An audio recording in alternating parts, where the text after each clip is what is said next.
চলো আজকে আমরা খুব সহজ একটা প্যাটার্নের আমরা একটা খুব সহজ একটা ইজি সিনারি আঁকা শিখি, যেটা অল্প সময়ে সুন্দর করে এঁকে ফেলা যায়, কিন্তু কালার করলে দেখতে অনেক সুন্দর লাগে। এরকম একটা দৃশ্য খুব সহজে এঁকে ফেলি। প্রথমে আমরা একটা বর্ডার দিলাম চতুর্দিক দিয়ে, এরপরে আমরা স্কেল ধরে অথবা স্কেল ছাড়া এইখানে একটা পার্ট দেখো কোনাকুনি করে নিলাম, এই পাশে একটা পার্ট কোনাকুনি করে নিলাম। এটা কেন করলাম দেখো, এখন এটা কিন্তু হালকা করে দিতে হবে। প্রথমে আমরা একটা অংশ এবার গাঢ় করে দেখো নিচের দিকে নামলাম মোটা করে, এরপরে বাম দিকে উপরে তুলে দিলাম একটু কোনা, এই যে দেখো বাম দিকে উপরে তুলে দিলাম, একটা কোনা করলাম। এবার এই কোনা থেকে আবার এই রেখা বরাবর চলে আসতে হবে, এখান থেকে সোজা আবার এই রেখা বরাবর চলে আসতে হবে। দেখো এরকম হলো। আবার এই যে একটু বাম দিকে উপরে তুলে দিলাম, এই যে বাম দিকে উপরে তুলে দিলাম, এরপরে এটাকে সোজা টেনে একদম দাগ বরাবর নিয়ে গেলাম। এরকম দুইটা ভাঁজও হতে পারে, এখানে তিনটা ভাঁজও হতে পারে, এটাও ঠিক তাই। আমরা সোজা একটু নামলাম, এবার ডান দিকে, ওইটা তো বাম দিকে উপরে তুলেছিলাম, এটা ডান দিকে একটু উপরে তুলবো, এটাকে সোজাই দাগ বরাবর নামিয়ে দেব, আবার ডান দিকে উপরে তুলবো, আবার সোজা দাগ বরাবর নামিয়ে দেব।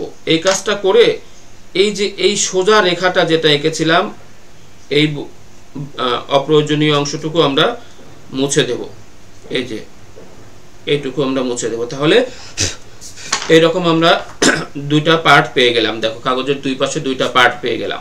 এই দুইটা পার্ট মূলত হচ্ছে ভিটা, মাটি দুইটা, মানে ভিটা। এটা আমরা যে একটা কাজ করলেই বোঝাতে পারবো। এইখানে যদি আমরা এরকম করে করে দেই, এই কোণাগুলো দেখো এখান থেকে একটু নিচে নামিয়ে এরকম করে দিলে বোঝা যাবে যে এটা হচ্ছে মাটির পার্ট ছিল। তাহলে এটা একটা দেখো একটা ভিটা, এটা একটা ভিটা, মানে মাটি ভূমি, এটা আমরা বোঝালাম। এরপরে আমরা কি করেছিলাম, বাম পাশে আমরা বোঝাবো যে একটা দৃশ্যের বাইরে একটা নারকেল গাছ আছে, কিন্তু নারকেল গাছের পাতাগুলো দৃশ্যের ভিতরে ঢুকে পড়েছে। এই জন্য আমরা একটা পয়েন্ট নিলাম, যে ধরে নিলাম যে এই জায়গায় বাইরে হচ্ছে নারকেল গাছের মাথাটা আছে, একটা পয়েন্ট।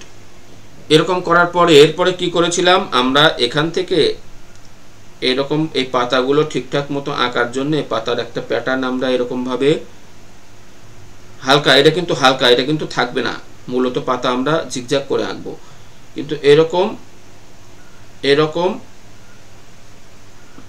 এরকম পাতার মতো আমরা জাস্ট এই প্যাটার্নটা করে নিয়েছিলাম। এরকম আমরা প্যাটার্ন করে নিলাম কেন, এর মধ্যে আমরা এখন নারকেল গাছের ঝিকঝ্যাক ঝিকঝ্যাক পাতার অংশগুলো আঁকবো। এরপরে দেখো এই যে মাঝের এটা তো ডাল, এটা তো থাকবেই। এরপরে আমরা এই যে বাইরের যে অংশ আমরা মার্ক করে নিলাম, এই বরাবর আমরা নারকেল গাছের পাতা যেরকম হয় এরকম ঝিকঝ্যাক ঝিকঝ্যাক, ডাল থেকে চিকন চিকন পাতা বের হয় না, এই জিনিসটা আমরা করছি। দেখো এরকম করে আমরা জাস্ট নারকেল গাছের পাতা আঁকছি। দেখো অনেক কিন্তু ইজি, এরকম এরকম জিগজ্যাগ জিগজ্যাগ জিগজ্যাগ করে জাস্ট পাতাগুলো আমরা এঁকে দেব। এই গাছটা বাইরে আছে, এই গাছের পাতাগুলো অর্ধেক অংশ, গাছের পাতার অর্ধেক অংশ কিন্তু আমাদের এই দৃশ্যের মধ্যে ঢুকে পড়েছে, এটা আমরা এখানে জাস্ট বুঝিয়ে দিলাম। এরকম করে তোমরা যদি এটাকে এরকম এরকম এরকম এরকম করে পরে টেনে দাও, এরকম এরকম করে পরে এই জাস্ট এরকম করে করে যদি টেনে দাও, তাহলেও কিন্তু দেখো নারকেল গাছের একটা ইয়ে বোঝাবে। ওকে, দুই পাশে আমরা এই কাজটা করলাম। এবার দেখো আমরা খুব ইজিলি, মানে বেশি কিছু করবো না, দৃশ্যটা সিম্পলি শেষ করব। এবার এই গাছের থেকে এই গাছ অর্থাৎ উপরের অংশ, মানে কাগজের মাঝামাঝি থেকে একটু উপরে আমরা এরকম করে একটা হালকা রেখা, আগে প্রথমে হালকা করে একটা রেখা দিয়ে নেব, হালকা করে একটা রেখা, খুব বেশি গাঢ় না, হালকা করে এরকম আমরা এই পাশ থেকে ওই পাশে একটা রেখা দিয়ে দেব। রেখা দিয়ে দিয়ে দেখো আমরা এই যে আগেও কিন্তু এরকম আমরা দৃশ্য এঁকেছিলাম, এই পাশ থেকে এরকম এরকম জিগজ্যাগ জিগজ্যাগ জিগজ্যাগ করে এখানে দিয়ে দেব, আর এখান থেকে এরকম জিগজ্যাগ জিগজ্যাগ করে আস্তে আস্তে উপরের দিকে একটু করে উঠে যাবো। এই যে উপর থেকে এখানে নিচে নামিয়েছি, এখানে নিচ থেকে উপরে উঠে গিয়েছি। এরপরে এইখানে আমরা বড় করে একটা সূর্য আঁকবো বড় করে। ওকে, এরপরে দেখো এখন আমাদের বাকি থাকে কি কি, এই যে নিচের একটা অংশ এইখানটা কিন্তু ফাঁকা আছে এবং ফাঁকা লাগছে, এইখানটা ফাঁকা লাগছে, এইখানটায় আমরা এইভাবে এইভাবে দেখো এইরকম এইরকম এইরকম এইরকম এরকম এরকম এই দেখো। এরপরে দেখো কি করব, এইগুলো থেকে আমরা এরকম এরকম এরকম এই যে ডাটা বের করব, এরকম এরকম এই গাছ থেকে মনে করো এখান থেকে একটা, এখান থেকে একটা, এখান থেকে একটা, এখান থেকে একটা, এখান থেকে একটা, এরকম বের করলাম। বের করে এগুলোকে আমরা কি করব,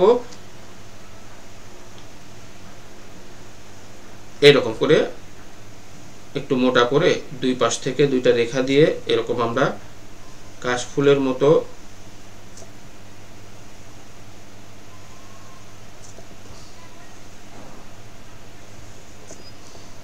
দেখো। এখন আমাদের দৃশ্যের কিন্তু একটা প্যাটার্ন, নিচের পার্টটুকু কিন্তু শেষ। এখন আমরা যেটা করব, একদম মাঝ বরাবর আমরা একটা নৌকার শেপ, এরকম বাঁকা করে একটা নৌকার শেপ নিলাম। এটাকে আমরা নৌকাতে আবার ওরকম আলাদা আলাদা ছই টই কিছুই করতে যাব না, জাস্ট এরকম ভাবে বোঝাবো দূর থেকে দেখলে যেরকম মনে হয়। এরপরে আমরা এই নৌকার উপর থেকে এবারে এই মাঝখানটা একটুখানি মুছে নিতে হবে নৌকার পাল আঁকার জন্যে। আমরা সোজা একটা নৌকার মাঝামাঝি বরাবর সোজা একটা এরকম রেখা আঁকবো। এবার উপর থেকে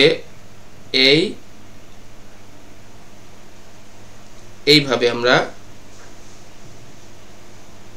এই প্যাটার্নের পাল, বিভিন্ন রকমের প্যাটার্নের পাল হয়, আমরা এরকমের একটা পাল এঁকে দেব।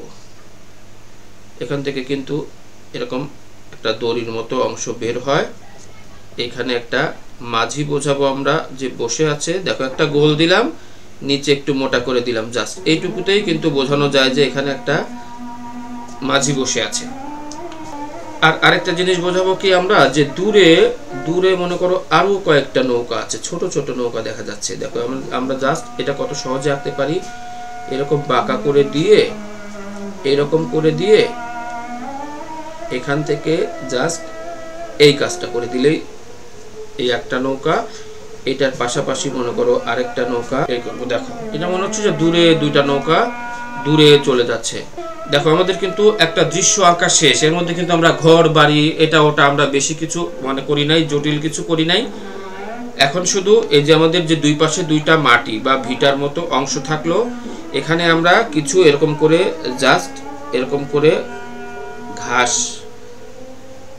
বা ছোট কোনো গাছ বা ফসল কোনো কিছু লাগাইলে এরকম গাছের মতো দেখা যায়।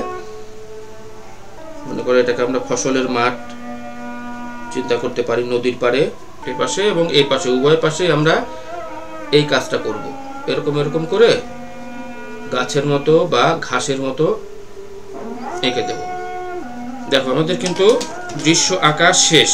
আমরা কিন্তু ঘর বাড়ির দৃশ্য এটা করলাম না, এটা আলাদা একটা প্যাটার্ন, একটা ন্যাচারাল সিনারি।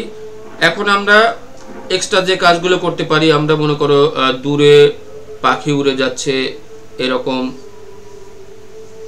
পাখির ঝাঁক আমরা এঁকে দিতে পারি। দেখো এইগুলো কিভাবে আঁকছি, এইরকম বাঁকিয়ে জাস্ট বাঁকিয়ে বাঁকিয়ে আমরা পাখির ঝাঁক বুঝিয়ে দিতে পারি।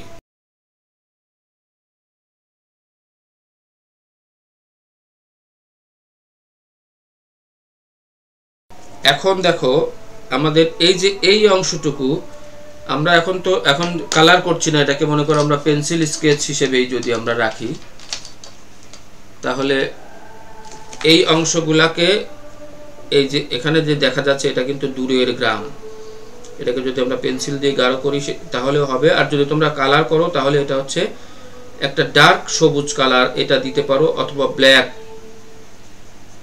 সন্ধ্যার দৃশ্য বোঝালে আমরা এটা ব্ল্যাক দিয়ে দেবো, যে দূরের দৃশ্য কিছু দেখা যায় না, অন্ধকার অন্ধকার লাগে দূরের গ্রামগুলো।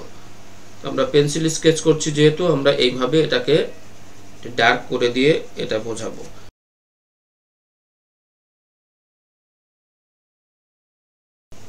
এরপরে এই সূর্যটাকে তোমরা পেন্সিল স্কেচ করলে পেন্সিলের শেডই দিয়ে দিতে হবে। আর কালার করলে তো অস্তাগামী সূর্য মানে হচ্ছে লাল টকটকে কালার করে ফেলতে হবে। যদি অস্তাগামী সূর্য মানে সন্ধ্যার, আমরা এটাকে গোধূলির দৃশ্য যদি কল্পনা করি, তাহলে এই সূর্যটাকে পুরোপুরি টকটকে লাল করে ফেলতে হবে। দেখো এখন আমরা এইগুলোকে জাস্ট একদম শ্যাডো দিয়ে দিয়ে আমরা শুধু কাজটা শেষ করব। এই এখানে পানির শ্যাডোগুলো দিব এইভাবে, পানি বুঝিয়ে দেব। যেহেতু পেন্সিল দিয়ে আঁকছি এই জন্য আমরা জাস্ট শ্যাডো দিয়ে পুরো জিনিসটা শ্যাডো দিয়ে বোঝাতে হবে। কিন্তু কালার করলে, এটা যদি আমরা কালার করি তাহলে পানির রং নীল, এটা তো তোমরা জানোই, নীল রঙের পানি দিয়ে দেব। আকাশটা করব স্কাই ব্লু দিয়ে আমরা আকাশ করব, এভাবে করব। কিন্তু এখন আমরা যেহেতু পেন্সিল স্কেচ করছি, জাস্ট আমরা শ্যাডো দিচ্ছি। এই যে কাশফুল যেহেতু সাদা হয়, আমরা কাশফুলের উপরে কিন্তু এই কালো কোনো শেড বা শ্যাডো দিচ্ছি না, জাস্ট সাদা রাখছি। এখান দিয়ে কিন্তু এই সূর্যের আভাটাকে বোঝানোর জন্য কিন্তু আমাদের এরকম সূর্যের পাশ দিয়ে আমাদের এরকম করে কিন্তু দিয়ে দিতে হবে, অর্থাৎ লালিমাটা ধীরে ধীরে ধীরে ধীরে ছড়িয়ে পড়ে আকাশে। এটা আমরা এইভাবে বুঝিয়ে দেব। বেস্ট হবে তোমরা যদি কালার করো এটা, তাহলে তোমরা তোমাদের মতো করে সুন্দর করে এটা কালার করে ফেলতে পারবে। সূর্যটা তো লাল টকটকে হবে যেহেতু গোধূলি বেলার সূর্য। এবং যে আমি এখন যে শেডটা দিচ্ছি পেন্সিলে, এটা হচ্ছে তোমাদের এরকম লাল লাল আভা এরকম করে ছড়িয়ে দিতে হবে। এটাই হচ্ছে কমপ্লিট দৃশ্য। জাস্ট আমরা পেন্সিল স্কেচে করলাম। যখন আমরা এটাকে কালার দিব, কালার দিলে দেখো এই পাশটা যে একটা ভিটা বা মাটির মতো অংশ, এটাকে আমরা হচ্ছে সবুজ কালার করব। এই পাশটাও সবুজ কালার করব। এই যে পাতাগুলো, কাশফুলের পাতাগুলো যে আমরা এঁকেছি, পাতাগুলো সবুজ কালার করব। শুধু এই ফুলের অংশটাকে আমরা সাদা রাখবো, ফুলের অংশটাতে আমরা কোনো কালার দিব না। এবং এই যে পানিটাকে আমরা ব্লু অথবা স্কাই ব্লু দিয়ে আমরা পানিটা, এখন যে পেন্সিল স্কেচে যে কালো কালো শেডটা দিয়েছি, এগুলো আমরা ব্লু কালার দিয়ে এরকম করে ফেলতে পারবো। কিন্তু ব্লু কালারের সাথে আবার এই যে এই পাশে নিচে কিন্তু এখানে গাঢ় করে আমি এরকম করে দিয়ে দেখাই। এখানে কিন্তু আবার এরকম লাল লাল হবে, অর্থাৎ এই সূর্যের লালিমাটা এসে পানির উপরে এরকম করে ছড়িয়ে পড়েছে, এরকম বোঝাতে হবে। এগুলো লাল টকটকে পানির উপরে এরকম আভা পড়ে।